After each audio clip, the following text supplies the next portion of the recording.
how would you? So this, I'm gonna first set this question up, y'all. So this is a conversation me and T the Goat was having. I'm actually gonna put T the Goat into. Y'all won't see him on camera, but T the Goat's gonna actually answer this question. We was having a conversation. I'm like, you know what, T the Goat, this would be a good conversation for the podcast. So if you was to make your first $1 million, right? However you can think, realistically, I'm gonna make my first $1 million. How would you make your first $1 million? And secondly, how would you maintain being a millionaire? If I just answer, if I knew how I would make my first million, I would have my first It's million. a hypothetical, Craig. So that just means I don't have to know what I would invent, but I could just tell you I'd invent something that everybody could use every day. Hold on. Not every day that I could invent something that everybody could What I'm use. saying is a realistic thing, not just something like, okay, well, what I would like to do is... That's what I'm saying. I'm saying, but you got to have a realistic way right now. Okay, I'll be a famous comedian. Is that... Okay, so that would be... So that's in how I your get mind, my first okay, million. you get your first million fame. Now, okay, now how you maintain being a millionaire? What if I didn't want to do this subject and I was just like, I just keep being a famous comedian? You can be famous But no, and broke. So a lot of famous and broken. That's true. That's true. Famous as That's hell. true. Working at Walmart. But I would definitely invest in real estate. Probably if I'm only working with $1 million, I can't do what I want to do, which is play big money real estate, which is invest in some places like New York and all of that where let's just be rent is high. So do that. So I would have to find some moderate stuff or some new space that I think people would take. I like Michigan is supposed to be in development, crazy, super cheap out there, everybody buying. So the only thing to do is build. Got to be a renaissance coming soon. Can't stay down forever. All of those type of things in the brain. So if I had money to play with, I would invest in places like that, and probably some stocks or something. See, he fell right into the trap. You know, I was just talking about Tyler. You see how he fell into the trap. I mean, those are the only things that I know. I'm a broke dude from the hood. That is part That's of all we know is hood. Okay, what real about estate, you, yeah. T Goat? I mean, NBA, rap, real estate. That's all we know. You had time to think about it. You probably come up with a good answer too. I feel like I'm still in the same spot. I feel like it would be, at least to make the first $1 million, it's still tough to figure out how you would get there. But what I would try to do, though, is I would try to make sure that I build my own fan base or following of some sort, at least have an audience that I can then be able to, I guess, more so supporters, I would say. So people who are able to support financially on that end, if they want to buy merchandise and be able to reward them for that support, that would be the ultimate goal. And then be able to take that money and reinvest in certain things. So, for example, one of those things might be looking for my own talent agency of some point, I lost my words. So, some way of being able to have a talent agency, I suppose, that then hosts other creatives or other creators or online businesses that I can then invest in and be able to take a certain percentage from. So the other thing too would be trading skill set for it. So like if I know marketing and I'm able to help market and I have proof by having my own audience developed and being able to market to them, I feel like I could use that to translate my skill set and be able to apply that to the creators to help them make more money, therefore helping myself make more money in that sense. And I think it would just kind of keep on going from there, and eventually be able to get into the, big boy games of real estate like Craig was mentioning and all that, and be able to, just kind of develop from that side of things. Yeah, I think what I would do is how I would make my first million would be advertisement. I would feel like it would be something I would do that would get some kind of advertising money, whether that's something from the YouTube channel, something, somebody's like, y'all got something going and I want to advertise this. I would make my first $1 million from an advertising deal if I could just be realistic with it. Now, from there, the way I would maintain being a millionaire, I feel like we are in a college town and it's a plenty of talented young people that's graduating every year from UW. I will go find who the most talented person is at that school and what they want to do. And I would invest in young talent. That's what I would invest. I'm not going on real estate. I'm not going to take money and start investing in stuff I don't know nothing about. I'm going to invest in people because people is the best asset you can ever do investments in. Because if you look at like Virgil went to school here.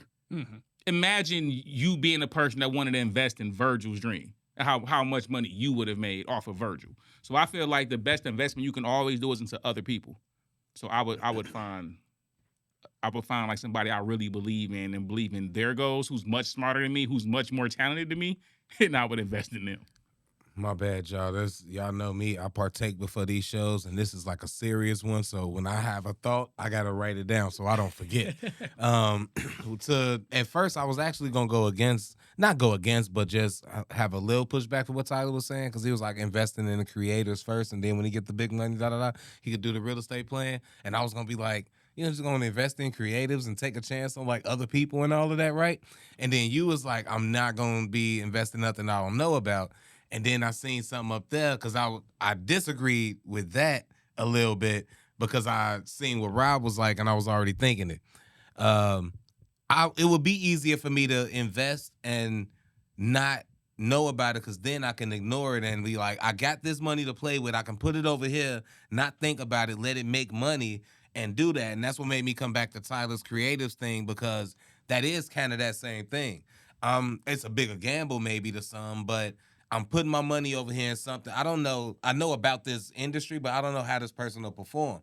But this person might perform great. So if I'm investing in maybe not even them, something that can help them. It might be a streaming service or something or a website or whatever, a product that can make them do what they do and easier.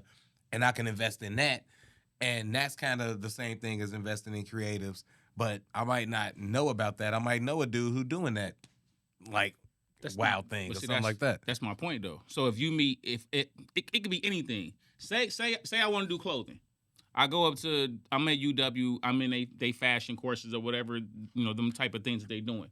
I could meet somebody there who got like a great eye for it. I'm saying they designs, I'm saying all they really need is somebody to financially back them. They got the business plan.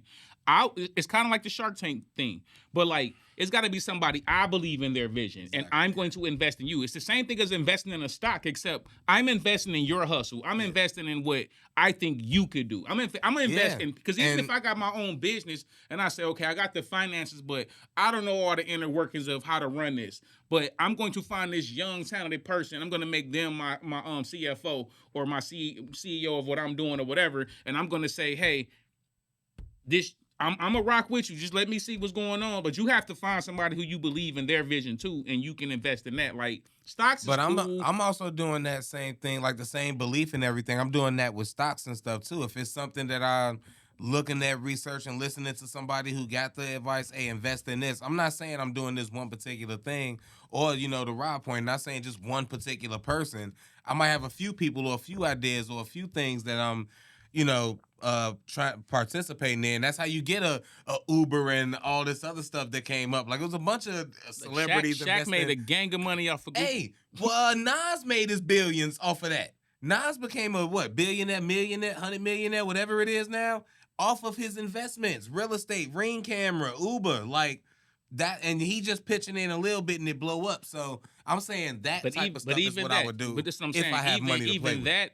That's really investing in the people. You invest in the notion that, hey, more people might want this ring cam. Most people might want to use this search engine. You invest in somebody's vision that this is going to be the next thing. You're still investing in the vision of what it is. Mm-hmm. So I'm investing in the person, not necessarily like it's easy to just say, I'm going to put money in stocks or I'm going to buy real estate. That's why there's a lot of NBA players who bought real estate and broke.